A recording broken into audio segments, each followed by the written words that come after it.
Eh kung pupunta ka halimbawa ng Zambales o Pampanga o Clark, halimbawa pupunta ka sa lugar na maghahaptang ka, katarantaduang malaki yan. Yang ginagawa ng solusyon, pagpapahirap yan habang kayo nagpapasarap dahil kayo may mali-maleta. Habang ang mga mahirap na Pilipino, binibigyan nyo ng batas na pangsisiil ng karapatan at kalayaan. Any opinion doon sa sinabi ni Lacson na kapag ka daw ay tinanggal yung buwis doon sa langis, ay 300 billion plus ang mawawala na mapupunta sa pundo sa bayan natin. Ano opinion mo doon? Ang opinion ko dyan, sa totoo lang, Senator Lacson, ano ba ang concern mo? Ang taong bayan ba o ang gobyerno lang? Baka nakakalimutan mo na ang tunay na gobyerno ay ang mga mamamayang Pilipino. Kung ang mamamayang Pilipino ay makikinabang sa pagtatanggal ng buwis o temporarily na pag-suspinde ng pagbabayad ng buwis at ng VAT ay aalisin sa presyo ng langis, ang makikinabang ay ang mamamayang Pilipino. At tayong lahat na mga gumagamit ng petroleum o gumagamit ng langis. Kaya tandaan mo na ang tunay na gobyerno ay ang mamamayang Pilipino. Kaya yung 305 na malulugi o sinasabi mong kawalan sa gobyerno, okay lang. Dahil yan ay kukonsider natin na paglilingkod nyo sa mga mamamayang Pilipino. Dapat makinabang ang mamamayang Pilipino. At itong crisis na ito, may solusyon. Ayan na nga ang solusyon. I-lift up muna ang pagbabayad ng buwis. Ito na temporary lang naman. At yung 305 na sinasabi mo, na kung mawawala sa gobyerno, kanino ba mapupunta? Sino ba ang makikinabang? Ang mga mamayang mahihirap na Pilipino. Kaya dapat lamang, o ano ngayon, ang nangyari sa mali-malitang pera, sino ba ang nakinabang? Walang nakinabang na mamamayang Pilipino, kundi kayo-kayo lamang. Kaya wag mong pipigilan ang pagsususpinde ng pagbabayad ng buwis o ng VAT sa presyo ng langis. Dapat lamang gamitin yan o gawin yan para naman maibsan ang paghihirap ng mga mamayang Pilipino. Dahil kapag tumaas ang langis, tataas ang lahat ng bilihin. Kawawa ang mga mamayang Pilipino. Diyan nyo patunayan na wala pang oil crisis. Di ba sinasabi ng pamahalaan, wala pang oil crisis. O di kung walang oil crisis, dapat isuspindi muna ang pagbabayad ng buwis. Yan ay temporary lamang para naman makinabang ang mga mahihirap na mamayang Pilipino. Kaya wag mong pipigilan yan, Senator Lacson. Di ba sinabi na ito ni Senator Lacson, pero yung about dun sa trillion na nakawan sa flood control, ano opinion mo dun hanggang sa ngayon ay hindi pa muli nagkakaroon ng investigasyon dyan sa Blue Ribbon sa napinamumunuan ni Senator Lacson? Kung tutuusin, yung usaping trilyon na ninakaw sa DPWH Ghost Project na flood control, ibalik ang pera. Solusyon yan. Ang problema, hindi maibalik o walang maipanagot, walang nakukulong dyan sa usapin na Ghost Project flood control. Dapat maibalik ang pera dahil nasa crisis ang bansang Pilipinas dahil nga may gera. At lahat ay tataas ang bilihin, ang pagbabayad ng kuryente, ang pagbabayad ng tubig. Kaya dapat maibalik ang perang ninakaw. Ibalik sa pondo ng bayan at gamitin sa kapaki-pakinabang para sa mga mahihirap na mamayang Pilipino. Paano sir mababalik? Hindi nga binubuksan ni Senator Lacson ang investigasyon muli diyan sa mga trilyon na nakawan. Yun nga hindi bubuksan. Tapos mayroong solusyon na para maibsan naman ang kahirapan ng mamayang Pilipino na isuspindi muna ang pagbabayad ng buwis at VAT para naman bumaba ang mga bilihin, bumaba ang presyo ng langis para makinabang ang mga mahirap na mamayang Pilipino. Yun ang solusyon dyan. Tapos, yung investigasyon, buksan nila yan. Ipatawag ang 18X Marine para magsabi ng katotohanan at mapanagot ang tunay na mga magnanakaw o nangungurakot sa Ghost Project Flood Control, DPWH. Ano kaya kinatakot nila na ba't hindi pinapatawag yung 18 Marines ngayon, sir? Yun nga bakit nga ba hindi ipatawag ang 18X Marine? Dahil kung tutusin nung araw naintay silang maganap ng mga testigo. Ha? Ayaw lumantad ng mga testigo, pero pilit nilang hinahanap. Nung panahon nung araw, nung araw, hindi panahon nila. Nung araw kasi, ang pinaka-importante, kapag merong reklamo, dapat may testigo. Kaya kailangan, humanap ka ng testigo. Pero ang mga testigo, takot, hindi lumalabas. Ngayon, matatapang yung mga testigo. Ang ginagawa nila pinaharas nila ang testigo. Kinakasuhan nila ang testigo. Ang masaklap, hindi pa dinidinig ang kanilang mga boses. Binabaliwala. Katulad ngayon, may lumitaw na matatapang na ex-marine. Ano ginawa nila? Hindi nila ipatawag sa Senado para ma-under oath ang kanilang mga pahayag. Actually, yung 18 ex-marine ay may personal knowledge dahil dating tauhan ni Congressman Saldico. Ibig sabihin, may kaugnayan at may nalalaman. At hindi nila isasaalang-alang ang kanilang dignidad at integridad para magsinungaling. Hindi nila isasaalang-alang yun dahil yan during that time, mga ex-military yan, mga military pa active nung araw. At ngayon nga, nakonsensya, nakita nila na ang kahirapan ng bansang Pilipinas ay dahil dun sa mga mali-malitang dala nila. Kaya nung madiscovery nila, lumabas sila. Ngayon, kung ako kay Senator Lacson, dapat pong imbitahan yan. Patunayan nyo ang inyong mga pahayag under oath para magkaroon ng kapangyarihan ng kanilang mga pahayag. Imbestigahan. To be fair and square. Dapat ganon, hindi dapat nila itinatago ang katotohanan. Dahil malaking pera ang involved dito. At ito ay usapin ng bayan at mamayan.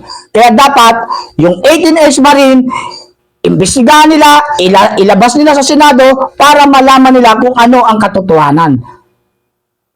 Dapat ganun. Hindi dapat nila itinatago yan o hindi dapat nila kinakasuhan o hinaharas ang mga testigo. Sir, dugtong ko lang. Kasi nung nakaraan kasi, sabi ni ang Auntie Claire, hindi pa naman daw, wala pa naman daw crisis sa oil. Anong opinion mo doon? Walang oil crisis. Wala pa naman daw, yes. Paano magiging walang oil crisis? Ayan na nga, tumaas na yung dollar, Yung dollar natin bigla nang lumobo, 60 plus na. Isipin mo, pag tumaas ang dollar, nadidevaluate ang peso, humihina tayo ang pera natin. Kaya yan ay sign ng kahirapan. Yan ay sign ng crisis. Tapos sasabihin, wala pang crisis. Impossible dream. Walang krisis sa kanila kasi mali-maleta pera nila. Paano naman yung mga mahirap na mamayang Pilipino na apektado ng pagtaas ng gasolina? Sila may mga pre-coupon sila. Alam nyo ba na yung mga government official ay merong pre-fuel coupon? Meron sila niyan. Kaya hindi sila apektado. Pero ang apektado tayo. Tayong bumibili ng ating sariling gasolina para tayo makapunta sa paroroonan natin kung meron tayong sasakyan. At kung tayo naman ay namamasahe o magta-transport, mahal ang pamasahe. Kaya impossible dream ang sinasabi nitong si Claire Castro na wala pang oil crisis. Meron na po. Meron na. Ang mabigat pa nga, nagsasamantala pa yung mga nagbebenta ng langis, nagsasamantala pa. Alam nyo ba, dapat may deep tank yan. Yung presyong binili mo sa murang halaga, dapat ibenta mo yun sa murang halaga. Bago ka magbenta ng mataas na halaga, meron dapat yan na fuel deep tank. Sinusukat yung deposito doon ng gasolina o ng langis nila. Dahil yun ay nakuha nila sa mababang halaga. Kaya dapat ipaubos muna nila yun bago sila magtaas. Hindi pa nga sila bumibili ng mataas na presyo, mataas na kagad yung benta nila na binili nila sa murang halaga. Doon pa lang meron ng pandaraya dapat may inspeksyon yan. Pupunta ang mga government official, ano ba nakakasakong sa langis? DOE, Department of Energy official, magche-check yan sa mga fuel gasoline station. I-check nila kung ilang 1,000 liters o gallons yung nakaimbak sa mga deposito o yung mga fuel fuel tank nila, kung ilan. Ngayon, pag nasukat yun at meron pang halimbawa, merong 1,000 liter, paubos mo muna yung 1,000 liter mo. Dahil yun ay nabili sa murang halaga, ibenta mo yun sa mura. Sa lumang presyo, hindi yung bagong presyo. Tiba-tiba sila, paldo-paldo. May pahabol lang ako. tungkol sa langis. Kasi may nakita ko mga post sa Facebook na ito minumungkay daw ni Redon na wag daw magpapultang ang mga magpapagasolin. Half tank lang daw para hindi makatipid sa langis.